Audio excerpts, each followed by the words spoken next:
नमस्कार साथियों, महाराष्ट्र विधानसभा चुनाव के नतीजे सामने आ गए हैं और भारतीय जनता पार्टी और उनके अलायंस ने बहुत बड़ी जीत दर्ज की है महाराष्ट्र के अंदर में। हालांकि बहुत सारे लोग इस जीत के ऊपर शक जाहिर कर रहे हैं, लेकिन हम बात करने वाले हैं कि महाराष्ट्र विधानसभा चुनाव में कितने मुस्लिम प्रत्याशी चुनाव जीत करके आए हैं और वो कौन कौन से पार्टी से होंगे। हम किसी एक पार्टी की बात नहीं करेंगे, हम सारे पार्टियों को मिला करके बताएंगे कि कितने मुस्लिम प्रत्याशी महाराष्ट्र विधानसभा चुनाव 2024 में चुनाव जीते हैं। तो आपसे गुजारिश है कि आप धैर्य बना के रखिए, पूरी वीडियो को देखिएगा ताकि आपको पता चल सके कि कौन सा मुस्लिम विधायक किस इलाके से जीता है और दूसरे नंबर पे उसने किसे हराया है।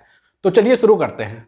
सबसे पहले हम बात करेंगे महाराष्ट्र के उस विधानसभा क्षेत्र की जहां से शिंदे शिवसेना के एक मुस्लिम प्रत्याशी ने जीत दर्ज किया है। आप सही सुन रहे हैं, शिंदे शिवसेना ने एक मुस्लिम प्रत्याशी दिया था और वो चुनाव जीत गए हैं और उस प्रत्याशी का नाम है अब्दुल सत्तार। आप अपने स्क्रीन पे देखिए कि अब्दुल सत्तार जो कि शिंदे शिवसेना के प्रत्याशी थे, इनको कुल वोट मिला है 1,37,960 और इन्होंने हराया है उद्धव बालासाहेब ठाकरे वाले शिवसेना को हराया है 2420 वोटों से।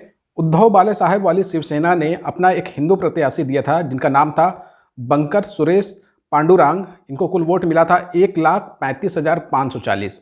यानी कि अब्दुल सत्तार ने बड़ी जीत दर्ज की है सिल्लोड विधानसभा क्षेत्र से। बढ़ते हैं महाराष्ट्र के एक और विधानसभा क्षेत्र की तरफ और ये विधानसभा क्षेत्र है अणुशक्ति नगर, जहां से नवाब मलिक की बेटी सना मलिक चुनाव लड़ रही थी। बहुत ही ये हॉट सीट था। ये सीट पहले नवाब मलिक का रहा करता था। नवाब मलिक मंत्री भी रह चुके हैं जब पूर्व में महागठबंधन की सरकार हुआ करती थी। यहाँ पर देखिए क्या रिजल्ट सामने आया है। आप अपने स्क्रीन पे देख सकते हैं, अजित पवार वाली एनसीपी ने अपना प्रत्याशी बनाया था सना मलिक को, जो कि नवाब मलिक की बेटी हैं, और इनको कुल वोट मिला है 49,341।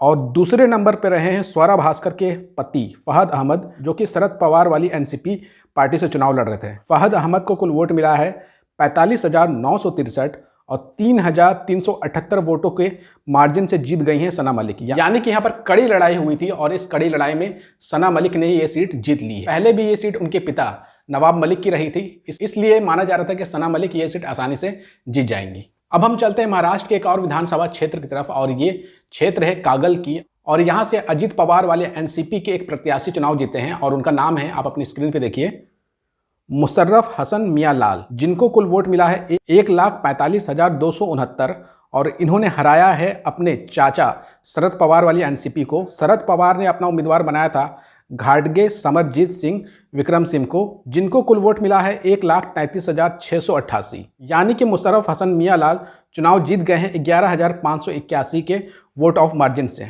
अब हम बढ़ते हैं महाराष्ट्र के एक और विधानसभा क्षेत्र की तरफ और ये विधानसभा क्षेत्र है वेरसोवा का, और यहाँ पर उद्धव ठाकरे वाली शिवसेना ने जीत दर्ज की है। यहाँ पर उद्धव ठाकरे वाली शिवसेना ने एक मुस्लिम प्रत्याशी दिया था जिसका नाम है, आप अपनी स्क्रीन पर देखिए, हारून खान, जिनको कुल वोट मिला है 65,396 और इन्होंने हराया है भारतीय जनता पार्टी की एक महिला और दिग्गज उम्मीदवार डॉक्टर भारती लावेकर को। डॉक्टर भारती लावेकर को कुल वोट मिला है 63,796 और 1,600 वोटों से जीत गए हैं हारून खान वेरसोवा की सीट। अब हम चलते हैं महाराष्ट्र के एक और विधानसभा क्षेत्र में जहां से एक मुस्लिम प्रत्याशी चुनाव जीत करके आए हैं और ये क्षेत्र है अकोला वेस्ट, जहां पर कांग्रेस ने अपना मुस्लिम प्रत्याशी दिया था और उस मुस्लिम प्रत्याशी का नाम है साजिद खान पठान, जिन्हें कुल वोट मिला है 88,718 और इन्होंने हराया है अग्रवाल विजय, इनको कुल वोट मिला है 87,435। यानी कि कड़ी लड़ाई में कांग्रेस के प्रत्याशी साजिद खान ने हरा दिया है अग्रवाल विजय को 1,283 के वोट ऑफ मार्जिन से। अब हम चलते हैं महाराष्ट्र की एक और विधानसभा क्षेत्र की तरफ और ये विधानसभा क्षेत्र है मलाड वेस्ट और यहाँ से चुनाव जीते हैं इंडियन नेशनल कांग्रेस के प्रत्याशी असलम रमजान अली शेख, जिनको कुल वोट मिला है 98,202 और इन्होंने हराया है भारतीय जनता पार्टी के उम्मीदवार विनोद सहलर को। विनोद सहलर को कुल वोट मिला था 91,975 और 6,227 वोटों से जीत गए हैं असलम रमजान अली शेख, जो कि कांग्रेस के प्रत्याशी थे। अब हम आपको ले चलते हैं महाराष्ट्र के एक और विधानसभा क्षेत्र की तरफ और ये विधानसभा क्षेत्र है मुंबा देवी और यहाँ पर इंडियन नेशनल कांग्रेस के प्रत्याशी अमीन पटेल ने जीत दर्ज की है और उनको कुल कितना वोट मिला है, आप अपने स्क्रीन पे देखिए।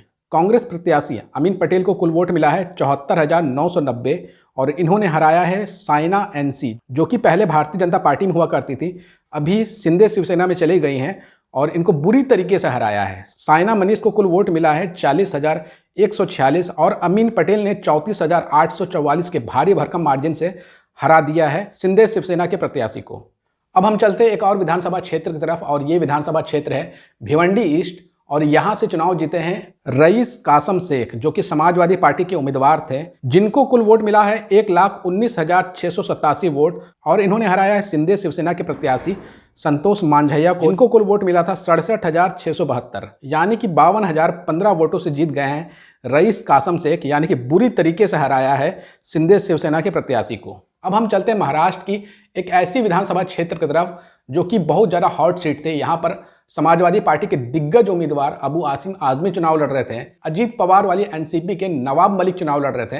और इस सीट पर क्या हुआ है आप अपने स्क्रीन पे देखिए। इस सीट पर चुनाव जीता है समाजवादी पार्टी के उम्मीदवार अबू आसिम आजमी ने। इनको कुल वोट मिला है 54,780। और दूसरे नंबर पर रहे हैं अतीक अहमद खान, जो कि ऑल इंडिया मजलिस इत्तेहादुल मुस्लिमीन के प्रत्याशी थे, और इनको कुल वोट मिला है 42,027, यानी कि 12,753 के वोट ऑफ मार्जिन से अबू आसिम आजमी चुनाव जीत गए हैं मानखुर्द शिवाजी नगर सीट की। वहीं आप सोच रहे होंगे कि आपके स्क्रीन पे तो नवाब मलिक कहीं नजर ही नहीं आए हैं। जी हाँ, इस सीट पर बहुत बुरी हार हुई है नवाब मलिक की। नवाब मलिक को कुल वोट जो मिला है आप अपने स्क्रीन पे देखिए, 15,501 वोट मिला है नवाब मलिक को। ये अजीत पवार वाली एनसीपी के टिकट पर चुनाव लड़ रहे थे और बुरी तरीके से हारे हैं। चौथे नंबर पर रहे नवाब मलिक, जो कि एक समय दिग्गज नेता हुआ करते थे एनसीपी शरद पवार वाली पार्टी में। तो अबू आसिम आजमी ने मानखुर्द शिवाजी नगर से अपना लोहा मनवा लिया है और चौथी बार एमएलए बने हैं। इससे पहले भी वो शिवाजी नगर से एमएलए थे और इस बार चुनाव जीत करके चौका लगा दिया है, अपना गढ़ को बचा लिया है अबू आसिम आजमी ने। हालांकि उनके वोटों का जीतने का मार्जिन कम हो गया है और सबको आश्चर्यचकित करते हुए ऑल इंडिया मजलिस इत्तेहादुल मुस्लिमीन ने कड़ी टक्कर दिया है अबू आसिम आजमी को। अगर 10 से 12,000 वोट और मिल गए होते एमआईएम के प्रत्याशी को तो वो आसानी से चुनाव जीत जाते हैं। तो मानखुर्द शिवाजी नगर पे अब अबू आसिम आजमी को और ज़्यादा मेहनत करना पड़ेगा और ज़्यादा काम करना पड़ेगा, क्योंकि एमआईएम से कड़ी टक्कर मिल रही है अबू आसिम आजमी को। अब हम आखिर में बात करेंगे एक और महाराष्ट्र विधानसभा क्षेत्र से, जहां पर एक मुस्लिम प्रत्याशी चुनाव जीत करके आए हैं और उस मुस्लिम प्रत्याशी का नाम है मुफ्ती इस्माइल कासमी, जो कि ऑल इंडिया मजलिस इत्तेहादुल मुस्लिमीन के प्रत्याशी थे। इस बार एमआईएम केवल एक ही सीट जीत पाई है, वो मालेगांव सेंट्रल की सीट है। बाकी 2 सीटों पर तो जो धांधली हुआ है हमने पिछले वीडियो में बता ही दिया है। केवल एक ही सीट जीत पाई है और अपना खाता खोल पाई है एमआईएम महाराष्ट्र के विधानसभा चुनाव में। एमआईएम के प्रत्याशी मुफ्ती मोहम्मद इस्माइल कासमी को कुल कितना वोट मिला है आप अपने स्क्रीन पे देखिए। इनको कुल वोट मिला है 1, और इन्होंने हराया है एक इंडिपेंडेंट उम्मीदवार जिनका नाम था आसिफ शेख रशीद, जिनको कुल वोट मिला था 1,09,257 वोट, और मात्र 75 वोटों से जीत दर्ज की है मुफ्ती मोहम्मद इस्माइल कासमी ने। यानी कि मालेगांव सेंट्रल सीट पे कड़ी लड़ाई हुई थी एमआईएम और इंडिपेंडेंट प्रत्याशी के बीच में, लेकिन जीत दर्ज की आखिर में जाकर के एमआईएम के प्रत्याशी ने, वो भी केवल 75 वोट से। हालांकि ये जीत छोटी है लेकिन जीत तो जीत होती है। और इस सीट पर तीसरे नंबर पर रही है समाजवादी पार्टी की एक महिला कैंडिडेट। तो साथियों, ये 10 उम्मीदवार थे जो महाराष्ट्र के विधानसभा चुनाव में जीत करके आए हैं। ये अब महाराष्ट्र के विधानसभा में पहुंचेंगे। इन तमाम विधायकों को हमारी तरफ से मुबारकबाद है और उम्मीद करते हैं कि ये अपने अपने क्षेत्र में अच्छा काम करेंगे। जब भी मुसलमानों के ऊपर जुल्म होगा तो खुल करके बोलेंगे, चुप्पी नहीं साध लेंगे और अपने इलाकों का डेवलपमेंट करेंगे। खास तौर से पढ़ाई लिखाई पे ध्यान देंगे और हेल्थ फैसिलिटी, साथ ही साथ रोजगार पे भी ध्यान देंगे। हालांकि अफसोस की बात है कि पूरे महाराष्ट्र में केवल 10 एमएलए चुन करके आए हैं। कम से कम 20 से 30 का आंकड़ा होना चाहिए, लेकिन केवल 10 एमएलए चुने गए हैं 2024 के विधानसभा चुनाव में। आप लोगों को क्या लगता है कितने और सीटें जीतना चाहिए था मुस्लिम प्रत्याशियों को? आपको जो भी लगता है कमेंट करके जरूर बताइएगा, और आप किस इलाके से हमारे वीडियो को देख रहे हैं वो भी कमेंट में जरूर बताइएगा। साथ ही साथ इस वीडियो को लाइक करिएगा और ज़्यादा से ज़्यादा शेयर करिएगा।